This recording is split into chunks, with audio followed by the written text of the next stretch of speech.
näiteks suvel püüan Kalamere ääres, kogun marke, joonistan, spordist ikka lugu pean. Näiteks möödunud kolmapäev mängisin ma üksikulli, looduses mul meeldib käia, siis saab linnulaulu kuulda, üldse meeldib kõike teha, igasugu vingeid asju. Näiteks teisipäeval panin kokku suure teleka. Vaata mind. Vaata mind. Vaata mind. Vaata mind. Juba poisipõlves olin päris hea fantaasiaga. Näiteks polnud mul probleemiks teha vannist padi.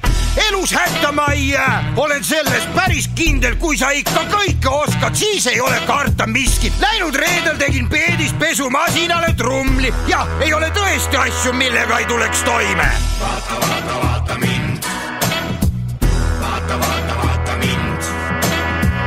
Vaata mind. Vaata mind.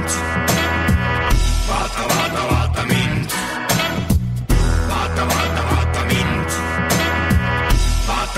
Vaata mind.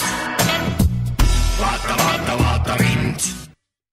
Mulle meeldib üldse mõelda igasugu asju välja. Pärast teen siis nendest asju, et ka teistel oleks hea. Suhtlemises olen tugev, suhtlen täitsa vabalt. Näiteks eile terve päeva rääkisin ma sõbraga.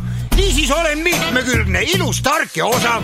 Näiteks võin ma ära süüa terve tonn briketti.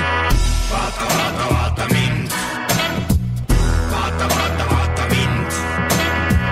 Vaata mind. Vaata mind. Vaata mind. Vaata mind. Vaata mind. Eile tegin väikse katse, panin pirukasse muna. Maitse oli nagu oleks pirukasse pandud muna. Tulevikuks on mul plaan teha võimas firma. Seal mul töötab 4 töölist, mina olen rahul. Kunagi mul pole igav, kuna olen huvitav. Isegi kui mul on igav, kõik mul tuleb välja.